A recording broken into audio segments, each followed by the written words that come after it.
I'm not quite sure what they were screaming there, but violent protests breaking out once again at the ICE processing facility in Broadview, Illinois.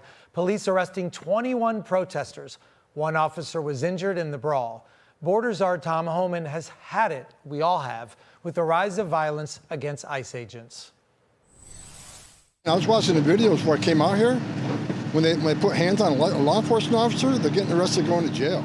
They have a right to protest, but don't cross the line.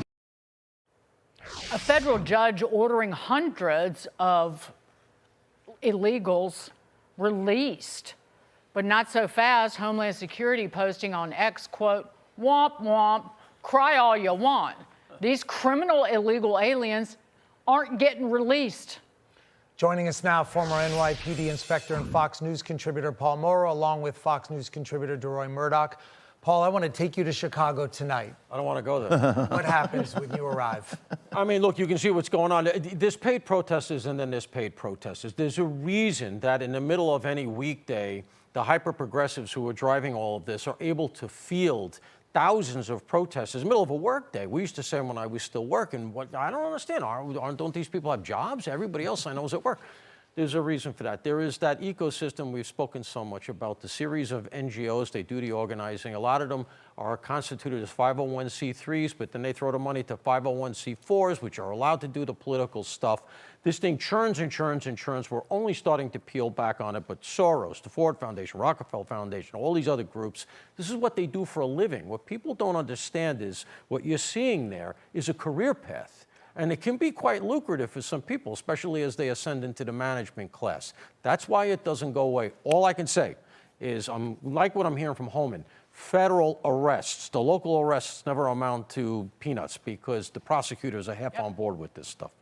But guess who? I love when a federal prosecutor comes in and it's like, whammo, book me criminal.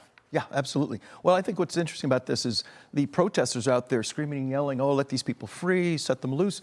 For whom are these people demonstrating? Some of the people inside Broadview right now include folks like Isaias Quintanilla Guzman, illegal alien from El Salvador. He's there with convicted for 2 counts of felony robbery. A woman named Juliana Gonzalez Landeros, illegal alien from Mexico. She's there for theft of a business, $10,000 up to $100,000 or so. People locked up for assault with deadly weapon, DUI. So if these people get their way and these people are set loose, these are convicted criminals, illegal aliens. They'll be set free to go out and commit more crime. I don't want to see that. These people should be locked up until the day we put them on planes and send them back home where they belong. Yeah, we're all exhausted by this. Governor Hochul passes New York's gas stove ban for now. What's that all about? Pauses. Pauses? Yes. Yeah, pauses, yeah. Paused it. Why? Yeah. So that if she gets reelected, she can unpause it and re-implement it. Yeah, this originally was done about 3 or 4 weeks after they had a massive snowstorm in Buffalo. 9 people froze to death. Now, if because you lose power during these storms like this, you want to have Plan A, which is electricity. Plan B, natural gas stove. So if you find that your power goes out, you can eat, you can cook, you can put a pot of water on the stove, heat the place up, and not die. So Kathy Hochul is putting people in the snow belt at risk of death if they can't have natural gas stoves. She should leave us alone, let us have electric stoves we want, gas stoves we want, none of her damn business, get her nose out of this. And the research on which the ban was based is just utter horse manure. Yeah. It's not a health risk unless you run your gas stove with no ventilation and all the windows closed in basically a closet. I always said it's racist.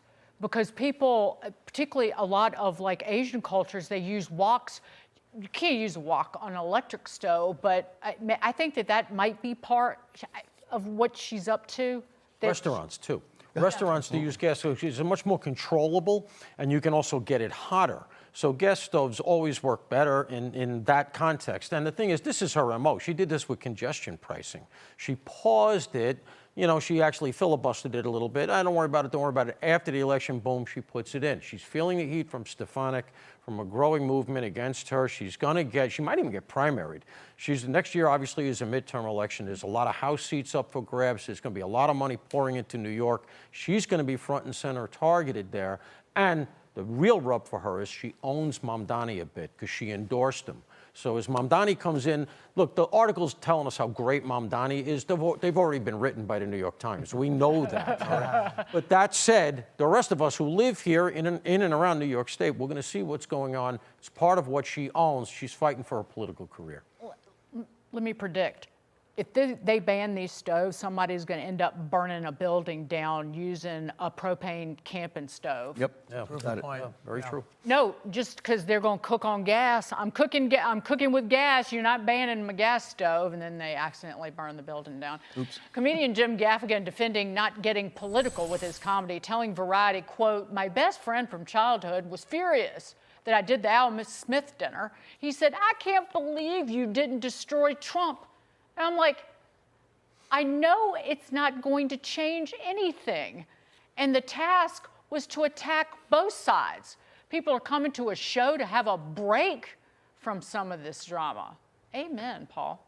Yeah, and you know what? I got to speak up for him because I saw some of this and he was good. And one of the reasons he was good is you saw him hitting both sides. And you know what? People appreciate that. People get the foibles on both sides. Neither side is perfect. We all know that, no matter how you vote. But intelligent humor that picks out the sort of vulnerabilities on both sides and doesn't get hyper political. You can tell when something's coming from a poisonous place. He didn't do that. As a result, I think he was much more professional than. And by the way, I was at a comedy club recently here in New York, in the Village. This is blue area. Comics, there was like 4 or 5 comics. A number of them made very political jokes. They died. That was here. I was very surprised. Yeah. Droy, when you think about where the country's going, how do we use humor to kind of bring people together in your mind? You got 5 seconds. Pick on both sides. Be bipartisan about it. There's humor on both sides. If you pick on both sides, people love that. If you pick one side, they don't. You're the best, both of you Thanks, guys. guys.